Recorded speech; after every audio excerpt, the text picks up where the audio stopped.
하나님이 함께 계시리라 이렇게 말씀을 전했는데, 오늘 본문은 바울 사도가 고린도 교회를 위한 장문의 편지 고린도 후서를 쓰시고 마무리하는 결의의 말씀입니다. 마지막으로 바울 사도는 성도가 누릴 은혜의 말씀과 축도로 마무리하고 있는 것입니다. 여러분은 사랑하는 사람에게 마지막 말을 남긴다면 어떤 말을 남기시겠습니까? 우리는 가끔 내가 죽는다면 남은 내 가족들에게 어떤 유언을 남길 수 있을까 생각해 봅니다. 여러분은 오늘 세상을 떠나야 하고 사랑하는 가족들에게 무슨 말인가를 남겨야 할 때 어떤 말, 어떤 유언을 남기시겠습니까? 저는 이런 말을 남길 것 같습니다. 첫 번째는 하나님 잘 믿어라. 두 번째는 엄마 말씀 잘 듣고 엄마 행복하게 해다오. 세 번째는 서로 우애하고 돕고 살아야 한다. 네 번째는 우리 천국에서 웃으며 반갑게 만나자. 이렇게 말할 것 같습니다. 세상을 또 훌륭하게 살았던 분들도 마지막 남긴 말들이 있습니다. 어떤 말들이 있을까요? 우리 김수환 추기경, 그분은 고맙습니다, 사랑합니다 하는 말을 남겼습니다. 또 중국의 삼국지의 주인공 유비이죠. 그는 청나라의 초대 임금입니다. 그분은 대단히 덕이 많은 사람으로 알려진 사람입니다. 그 사람이 남긴 말은 착한 일을 작다고 아니하는 것은 안 되고 악한 일도 작다고 해서는 안 된다. 근데 저게 고쳐놨네. 방송실 감사합니다. 일부 예배 때는 이게 잘못 나갔었어요. 다시 읽어드리면 착한 일은 작다고 아니하는 해서는 안 되는 것이고 악한 일도 작다고 해서 해서는 안 되는 것이다. 이 말씀. 정말 덕스러운 말입니다. 또 마케도니아의 위대한 정복자 알렉산더 대왕은 젊은 나이에 죽었죠. 그는 어린 아이들에게 이런 유언을 남겼습니다. 그때 그 아이들은 6살, 4살이었다고 합니다. To the longest 라고 말을 했다고 그래요. 가장 강한 자가 되라 라는 뜻이죠. 이런 말을 남기고 세상을 떠났습니다. 그런데 그의 아들들은 어떻게 되었을까요? 정말 강한 자로 성장했을까요? 그런데 강한 자가 되도록 성장하기도 전에 그가 가장 신뢰했던 부하들에 의해서 그 아들 둘 다 살해를 당하는 비참한 생을 마쳤다고 합니다.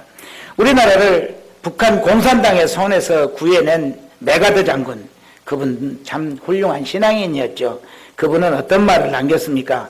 장군은 죽지 않는다, 사라져갈 뿐이라 라고 말했습니다. 이 말이 무슨 말입니까? 자기는 신앙이 좋으니까 이 땅에서 내가 죽는 것이 아니라 천국으로 사라져가는 것이다 라고 말했다는 말씀이죠. 또 우리의 영원한 누나 유관순 누나도 훌륭한 말을 남겼는데요. 이런 말씀을 남겼습니다. 나라를 위해 바칠 목숨이 하나뿐이라는 것이 나의 소녀의 유일한 슬픔입니다. 나라를 위해 바칠 목숨이 하나뿐이라는 것이 소녀의 유일한 슬픔입니다 라는 말을 남기고 죽었다고 합니다. 오늘날 돈 많은 사람들이 자녀들 군대에서 빼려고 이리저리 꾀부리는 거 보면은 부끄럽습니다. 정말 유관순 누나의 애국심이 얼마나 대단한 분이셨는지 우리들을 감동케 합니다. 아무튼 누구에게나 마지막 남기는 말은 참 소중한 말을 남기게 됩니다. 바울사도 역시 고린도 교회를 지극히 사랑하셨었고 그 사랑하는 고린도 교회의 장문의 사랑의 편지를 마치면서 마지막 인사를 하는 말씀이 오늘 본문인데, 사도의 마지막 인사는 첫 번째는 하나님이 너희와 함께 계시리라 이런 말씀이고, 두 번째는 거룩함과 사랑으로 서로 무난하라, 세 번째는 성자, 성부, 성령의 이름으로 축복 기도를 했습니다. 본문 말씀을 살펴봅니다. 첫 번째는 사랑과 평강의 하나님이 너희와 함께 계시리라 하는 말씀입니다. 우리 본문 11절을 다시 함께 읽습니다. 시작. 마지막으로 말하노니 형제들아 기뻐하라. 온전하게 되며 위로를 받으며 마음을 같이하여 평안할지어다. 또 사랑과 평강의 하나님이 너희와 함께 계시리라. 거룩하게 입맞춤으로 서로 무난하라. 아멘. 사도의 마지막 인사 속에 형제들아 기뻐하라, 온전하게 되라. 위로를 받으라. 평안하라. 그리고 하나님이 너희와 함께 계시리라. 이런 말씀을 했습니다. 바울 사도는 고린도 교회를 향하여 항상 형제들아 라고 불렀습니다. 정말 사도는 고린도 교회뿐 아니라 모든 교회 성도들을 형제로 생각하시는 분이었습니다. 여러분은 믿는 성도들을 어떻게 생각하시고 어떻게 대하십니까? 형제라고 생각하십니까? 또 우리 주가영 교회뿐만 아니라 다른 교회에 다니는 다른 성도들이라도 다 형제로 생각하십니까? 그 전에 일면식도 없었을 뿐만 아니라 또 전에 전화로라도 통화 한번 해본 적이 없는 그런 사람들까지 형제로 생각하십니까? 이런 사람들을 오히려 형제로 생각하는 사람들은 이상한 사람들 같습니다. 그런데 정말 형제로 생각하는 사람들이 있습니다. 어떤 사람들입니까? 특별히 믿음 좋은 사람들이 그렇습니다. 이들은 전에 보지도 못했고 전화 한 통화 해본 적이 없는 사람들까지도 예수님을 믿는다는 이유 하나 때문에 형제로 생각하고 받아들이고 있습니다. 왜 그럴까요? 그들은 똑같이 예수 그리스도의 보혈로 죄 씻음 받은 사람이 된 것을 알고 있고 똑같이 하나님을 아버지라고 부르기 때문입니다. 또 모두가 한 성령을 받았기 때문이라고 합니다. 우리 말씀 한 줄 다시 함께 읽겠습니다. 시작. 그러므로 주 안에서 갇힌 내가 너희를 권하노니 너희가 부르심을 받은 일에 합당하게 행하여 모든 겸손과 온유로 하고 오래 참음으로 사랑 가운데서 서로 용납하고 평안에 매는 줄로 성령이 하나 되게 하신 것을 힘써 지키라. 몸이 하나요 성령도 한 분이시니 이와 같이 너희가 부르심의 한 소망 안에서 부르심을 받았느니라. 주도 한 분이시요 믿음도 하나요 세례도 하나요 하나님도 한 분이시니 곧 만유의 아버지시라. 만유에 계시고 만유를 통일하시고 만유 가운데 계시도다. 아멘. 그렇습니다. 우리 주 예수를 믿는 사람들은 전혀 만나본 일이 없어도 한 성령을 받았습니다. 또 그 성령께서 하나 되게 하시고 교회 안에서 한 몸 되게 한 사람들입니다. 또 한 소망 안에서 부르심을 받은 사람들일 뿐만 아니라 주도 한 분이시고 아버지도 한 분이시고 그 안에서 하나 되게 하시는 하나님의 뜻을 따라 형제된 것입니다. 그래서 형제인 것이고 형제를 형제로 생각하는 것은 당연한 일인 것입니다. 따라서 이런 원리를 아는 믿음 좋은 사람들은 정말 누가 예수를 믿는다는 소리만 들어도 그를 귀한 형제로 반기고 받아들이는 것입니다. 그런데 이 원리를 알지 못하는 세상 사람들, 그들은 뭐라고 말합니까? 교회 다니는 사람들은 자기들끼리 똘똘 뭉쳐서 가족이나 되는 것처럼 서로 좋아하는 모습이 가증스럽다, 이렇게 말합니다. 그들의 눈에는 그렇게 보일 것입니다. 크리스천들을 그걸 이해할 수가 없기 때문이죠. 그들은 구원도 알지 못하고 하나님도 모르고 예수님도 모릅니다. 성령님도 알지 못합니다. 그래서 믿는 자들의 형제를 이해할 수가 없는 것이죠. 그러니 서로 좋아하는 모습이 거짓스럽고 가증스러워 보일 것입니다. 믿음 좋은 바울 사도는 그런데 어떻습니까? 그리스도 안에서 구원받은 모든 사람들이 다 형제로 보였습니다. 혹 그들이 성화되지 못하여 삶이 부끄러운 삶이라도 믿음 안에서 구원받은 사람들은 모두 형제로 보인 것입니다. 그런 사도께서 고린도 교회를 향하여 부르는 형제들아 라는 표현은 정말 사랑하고 귀하게 여기는 마음에서 우러나오는 진정한 말이었었죠. 우리도 최소한 교회 내에서의 성도들은 바울 사도와 같은 사랑의 마음, 형제를 귀히 여기고 존중히 여기는 마음으로 대할 수 있는 성도들 되어야겠습니다. 우리는 믿음 안에서 형제인 것이 분명하기 때문입니다. 이런 마음으로 바울 사도는 먼저 기뻐하라 말씀하십니다. 크리스천은 항상 기뻐해야 합니다. 그저 근거 없이 기뻐하는 그런 사람이 아닙니다. 요즘 보면은 이상한 것들이 있습니다. 교회에서 뭐 웃음 천사, 무슨 치유 이러면서 그냥 아무 의미도 없이 깔깔깔깔깔깔 하하하하 웃고 따라서 웃고 또 웃고 그러고 기분이 좋아가지고 치료되었다 하는데 저는 그것이 거짓으로 보입니다. 물론 기분상에는 조금 기분이 풀리기는 하지만 진정한 문제의 해결이 되지 않는 속이는 치료에 불과한 것이죠. 여러분, 우리는 그런 치료를 받는 것이 아닙니다. 그래서 우리가 기뻐하는 것이 아닙니다. 어떻게 치료를 받는 것입니까? 우리를 사랑하시는 하나님, 우리의 아버지 되시는 하나님, 그분이 나를 사랑하고 계시기 때문입니다. 또 주님께서 나를 구원하셨기 때문입니다. 그리고 성령께서 우리 안에 내주에 계셔서 하나님의 그 사랑과 예수님의 구원을 증거하고 계시기 때문에 우리는 기뻐하며 살 수 있는 것입니다. 그리고 우리의 인생 끝에서는 우리를 그렇게 사랑하시고 구원하시고 나를 위해서 희생하신 그 예수 그리스도를 만날 수 있기 때문입니다. 이런 사람들이 어떻게 기뻐하지 않을 수 있겠습니까? 그런데 실상은 많은 그리스도인들이 그렇게 기쁨 속에서 살 수 있는 것은 아닌 것 같습니다. 왜 그렇습니까? 현실의 아픔 때문입니다. 현실이 행복하지 못하기 때문입니다. 경제적으로 어렵고 육체적 질병을 가지고 있어서 치료가 안 되고 하는 일이 뜻대로 되는 것이 별로 없습니다. 기대했던 일들이 어그러졌고 또 그 기대가 절망으로 바뀌어졌기 때문입니다. 이런 일들이 우리들에게 얼마나 큰 아픔을 주십니까? 이 아픔을 가지고 행복하고 싶은 욕구를 충족할 수 없다는 절망감, 그것은 우리를 극복하기 어려운 아픔으로 내몰고 있습니다. 하지만 사랑하는 여러분, 그래도 큰 믿음으로 하나님 아버지의 사랑을 잊지 마시기 바랍니다. 주님의 구원의 은혜를 놓치지 마시기 바랍니다. 조금도 변함없이 사랑하시는 하나님의 그 깊은 사랑, 그것을 잊지 마시기를 바랍니다. 여러분이 울고 있는 그 시간에 주님은 더 큰 눈물을 흘리고 계시다는 것을 기억하시기 바랍니다. 그리고 현실이 아무리 절망스럽고 고통스럽더라도 조용히 주님을 찾아 만나보시기 바랍니다. 주님은 여러분을 기다리고 계십니다. 그리고 만나주십니다. 그때 여러분은 그 아픈 상처를 다 치유받을 수 있습니다. 절대로 치유되지 않을 것 같은 무서운 절망까지도 주님 앞에 나아가면은 주님은 반드시 그 능력으로 치유해 주시는 것입니다. 어떤 분들은 나 주님 앞에 나가도 주님이 만나주시지도 않고 대답도 안 해주시고 아무 변화가 없는데요. 이것은 아직 주님을 만나지 않은 것입니다. 주님을 만나려는 간절한 마음이 아직 부족한 것이. 주님 앞에 나아가도록 하려면 우리는 주님 앞에서 먼저 우리의 모든 죄를 다 용서받아야 합니다.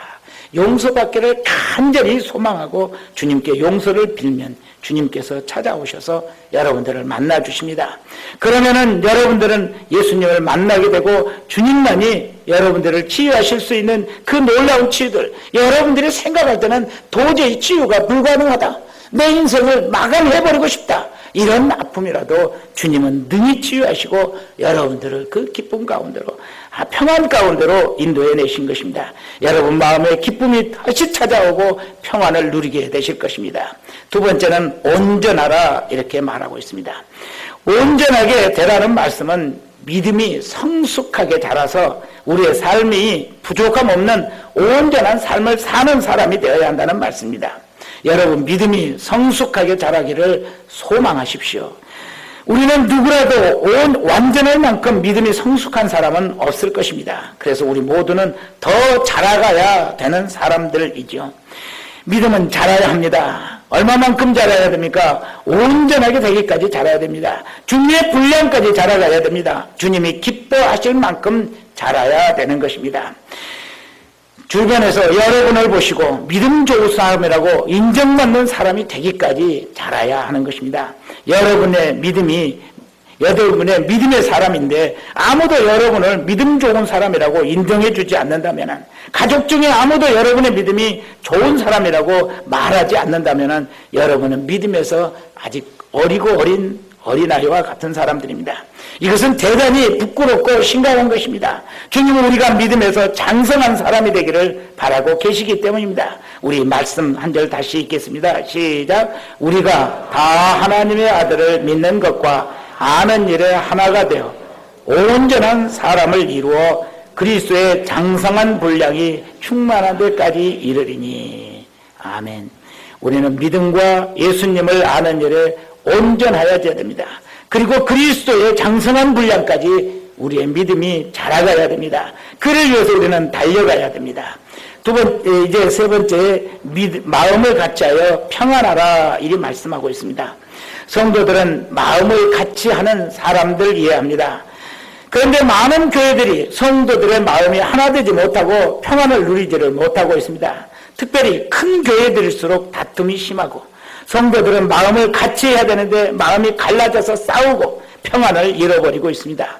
성도들이 얼마나 큰 은혜를 받은 사람들인데 왜 마음을 같이 하지 못합니까? 여러 가지 이유가 있겠지만 첫째는 목사들 때문입니다. 목사가 정직하지 못할 때 성도들의 마음은 갈라지게 되어 있습니다. 목사는 참 중요한 직분이죠. 주님의 종이요 하나님의 말씀을 대언하는 자들입니다. 그런데 성도들은 목사에 대해서 큰 기대를 가지고 있습니다. 어떤 분들은 무조건 목사를 신뢰하시는 분들도 있습니다. 그런데 목사가 말하는 것과 행동하는 것이 정직하지 못하고 일치하지 못한다면 성도들이 시험에 들게 되는 것입니다. 특히 물질에 대해서 깨끗한 목사들 되어야 합니다. 성도들 중에는 경제적으로 큰 어려움을 겪는 사람들이 얼마나 많습니까? 그런데 목사가 사례에 만족하지 못하고 다른 욕심을 갖는다는 것, 그것은 하나님 앞에 죄스러운 것이고 부끄러운 것이고 성도들에게 떳떳하지 못한 일들입니다. 그래서 교회가 시험에 들게 되는 것입니다. 둘째는 성도들 때문입니다. 성도들이 무엇 때문에 마음이 하나 되지 못하는 것입니까? 그것은 성도들의 신앙이 자라지 못하기 때문입니다. 성도들의 신앙이 자라지 못하면 마음을 같이 하지 못하게 되는 것입니다. 교회 안에는 크고 작은 많은 일들이 있습니다. 각자의 가정에서도 이런저런 일들로 부부가 서로 다투는 경우가 많지요. 그런데 더 많은 여러 가지 일들이 여러 사람들에 의해서 끊임없이 진행되는 교회는 마음을 같이 하고 평화를 누리기가 쉽지 않은 것입니다. 가정은 사람으로 맺어진 일들에서 갈등을 이겨낼 수 있습니다. 그런데 교회는 어떻게 이겨내야 합니까? 믿음으로 이겨내야만 하는 것입니다. 가정도 사랑이 식으면 다툼이 더 심하게 되는데 교회도 믿음이 성장하지 못하면 많은 일들로 인해서 이해관계가 얽히게 되고 다툼이 생기고 마음을 같이 할 수 없는 평화스럽지 못한 교회가 되는 것입니다. 그래서 교회는 성도들의 신앙이 장성한 분량에 이르게 하기를 원하는 것입니다. 주님은 그래서 교회는 가르치기를 힘쓰라라고 명령하셨죠. 성도들은 자신의 믿음을 위해서 노력하고 교회는 성도들의 믿음 성장을 위해서 열심히 가르쳐야 하는 것이 교회입니다. 그래서 우리 교회는 가르치는 일에 집중하고 있습니다. 새가족 공부를 하고 확신반 공부를 하고 제자 훈련을 하고 사역자 훈련도 합니다. 또 매주일 순별로 성경 읽기를 점검하고 있습니다. 또 기도하면서 믿음이 성장해야 하기 때문에 금요기도를 매주 실시하고 건전한 믿음의 성장을 위해서 또한 순모임을 하고 순모임에서 성경 공부를 진행하고 있습니다. 그 성경 공부를 통해서 서로의 삶을 나누고 위로하고 기도하는 이런 일을 하고 있습니다. 이런 모든 일들이 성도들의 신앙 성장을 위한 중요한 노력들인 것입니다. 그런데 어떤 성도들은 교회의 이런 노력에 일체 동참하지 않으려 하시는 분들이 계십니다. 가정사정과 건강 또 여러 가지 다른 일들 때문에 동참하지 못하여 안타까운 마음을 가지고 계시는 분들도 계시지만 어떤 분들은 교회는 깊이 빠져들면 좋지 않다는 잘못된 생각을 가지고 일부러 깊이 하시는 분들도 있습니다. 이런 분들이 계시다면 빨리 그 생각을 고치셔야겠습니다.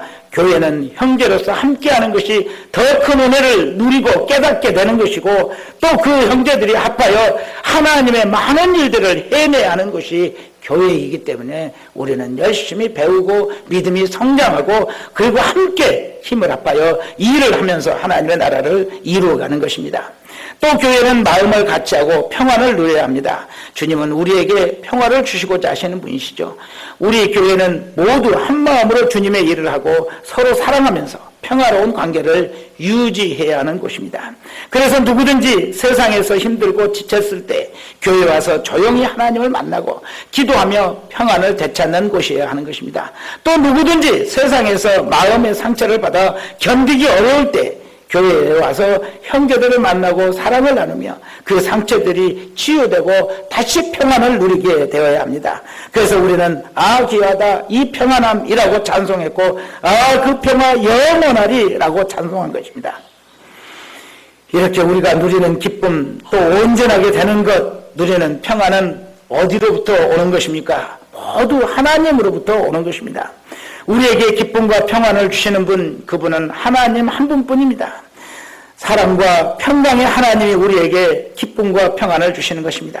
그 하나님께서 우리와 함께 하시기 때문에 우리는 기쁘게 되고 평안을 누리는 것입니다. 그래서 바울 사도는 사랑하는 고린도 교회 형제들에게 사랑과 평강의 하나님이 너희와 함께 하시리라 선포한 것입니다. 여러분도 하나님의 사랑을 누리고 계십니까? 하나님께서 주시는 평강을 누리고 계십니까? 아멘이라고 대답할 수 없는 자신을 발견하신다면 여러분 자신의 신앙을 진지하게 다시 점검해 보셔야 합니다. 하나님은 분명히 사랑이 한량없이 많으신 분이시고 또 주님은 우리에게 늘 평안을 주시고자 하시는 분이시기 때문에 믿는 사람이라면 당연히 기쁨이 넘치고 평안이 있어야 합니다. 만약 여러분이 하나님의 은혜 안에 계신다면 당연히 하나님의 사랑으로 기뻐해야 하는 것입니다. 주님이 주시는 평강을 누릴 수 있어야 하는 것입니다. 여러분, 사랑과 평강의 하나님께서 여러분과 함께 하시기를 간절히 소망합니다. 그 좋은 하나님께서 여러분과 함께 하시고 계심을 잊지 마시고 기쁨도 평강도 함께 누리는 성도들 되시길 바랍니다. 여러분과 함께 하고 계시는 그 하나님 안에서 사랑과 평안의 길을 가시는 성도들 되시길 간절히 축원합니다. 두 번째 보는 말씀은 거룩함으로 서로 무난해야 한다 하는 말씀입니다.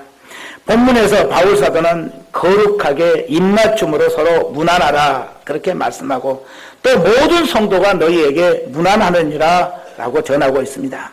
무난하라는 말은 서로 사랑의 인사를 나누라 하는 말과 같습니다. 그런데 이런 인사를 거룩하게 입맞춤으로 하라고 합니다. 첫째는 거룩함으로, 둘째는 입맞춤으로 해야 한다는 것입니다. 성도들은 거룩한 삶과 깨끗한 마음을 가지고 서로 인사를 하는 사람들이어야 합니다.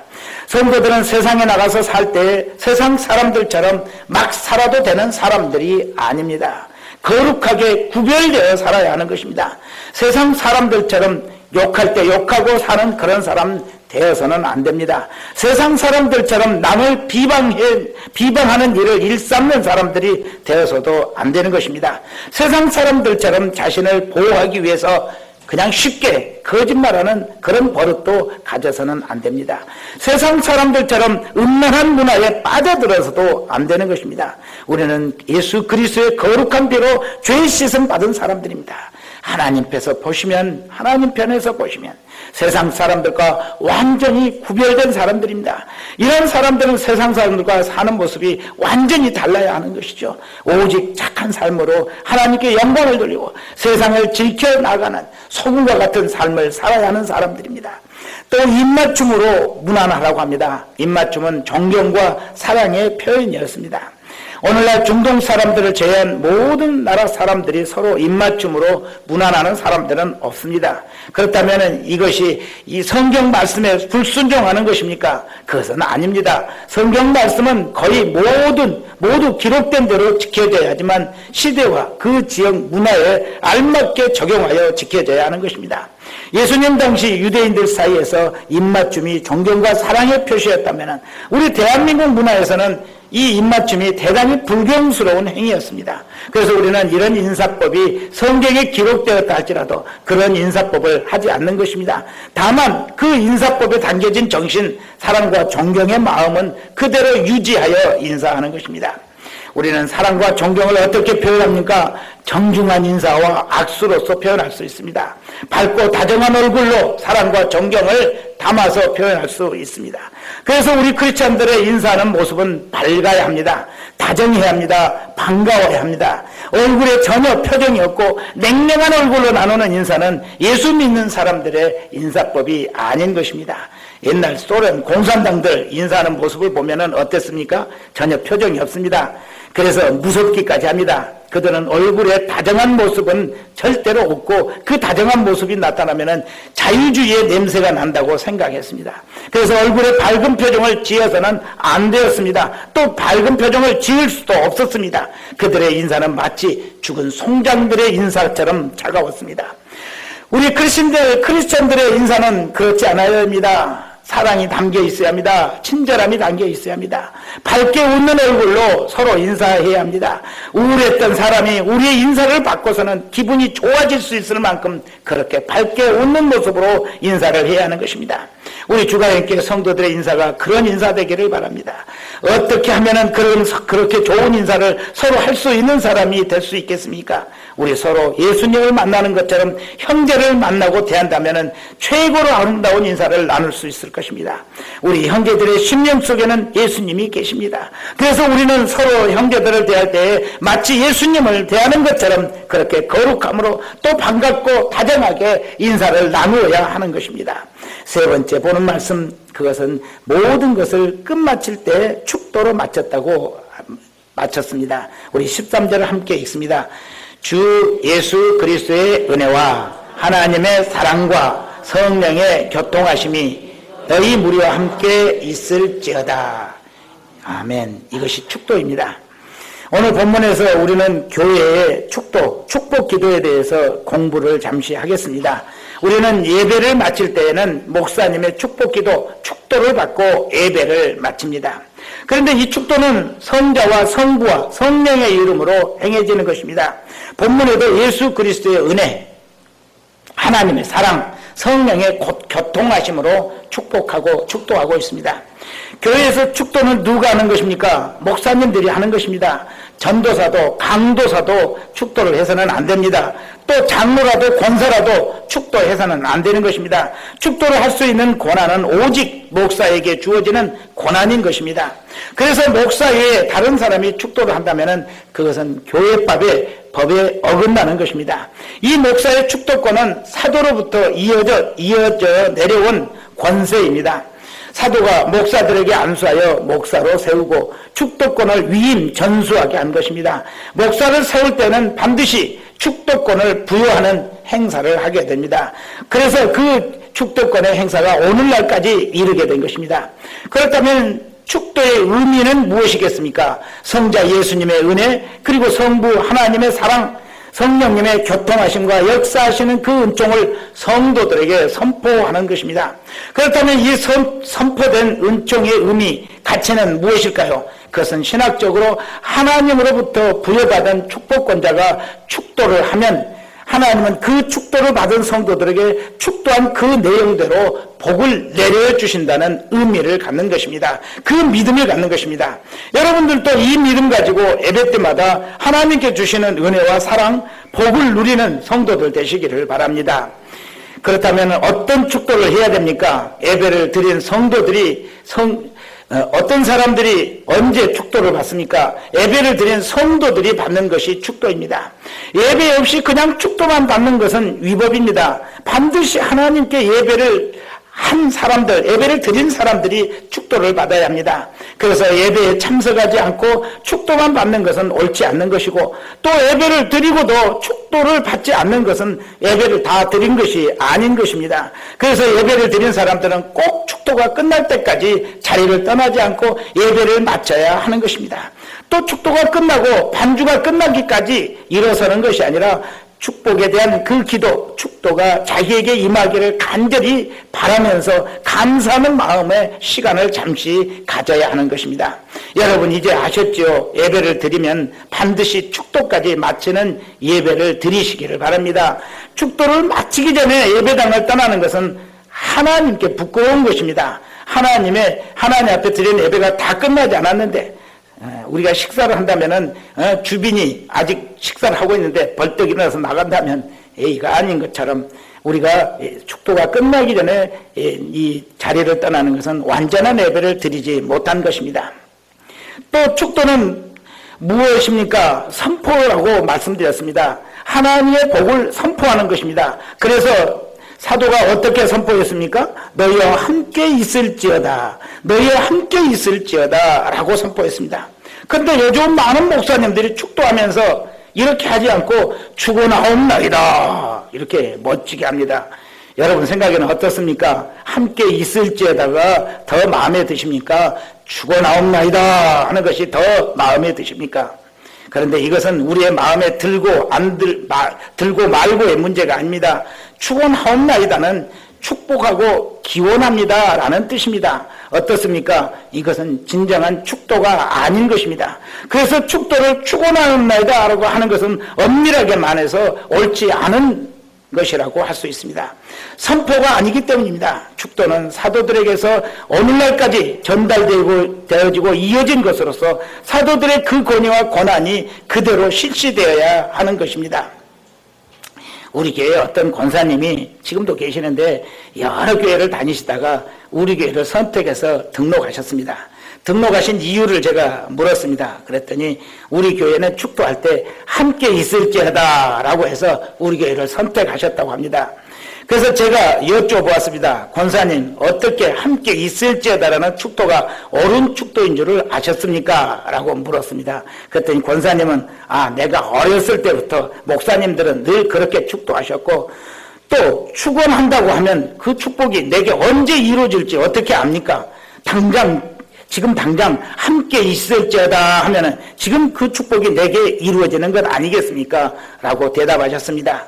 권사님은 축도에 대해서 이렇게 자세히 배워보시지는 않으셨지만 오랜 경험과 느낌으로 정확하게 그것을 파악하고 계셨던 것입니다.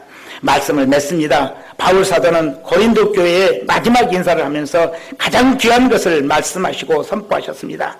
그것은 우리에게 항상 기쁨이 있어야 한다는 것과 그 믿음으로 온전하게 되어야 한다는 것, 또 성도는 서로 마음을 같이하여 평안을 누려야 한다는 것, 그리고 거룩함과 사랑으로 친절한 인사를 나누는 교회를 이루어가라 하신 말씀입니다. 그리고 마지막으로 성자 예수님의 은혜, 성부 하나님 아버지의 사랑, 성령님의 교통하심으로 축도를 하고 마친 것입니다. 사랑하는 여러분, 우리 오늘 본문 말씀을 마음에 새기시고 잊지 마시길 바랍니다. 항상 마음에 두시고 행복한 신앙인의 길을 가시기를 바랍니다. 세상에서 상처받은 모든 마음들을 주님의 사랑과 위로로서 치료하시고 하나님의 축복을 온몸으로 누리는 성도들 되시기를 바랍니다. 이렇게 성숙한 신앙생활을 다짐하는 여러분에게 하나님의 은혜와 은총이 항상 함께 하시기를 간절히 축원합니다. 기도드리겠습니다. 고맙고 감사하신 하나님 아버지, 오늘 또 우리들에게 사도 바울의 고린도 교회를 향한 마지막 인사의 말씀을 통해서 또 축도를 통해서 우리들의 참된 신앙이 무엇이며 우리가 예배하며 축도가 어떤 것인지를 깨달아 알게 하시니 감사합니다.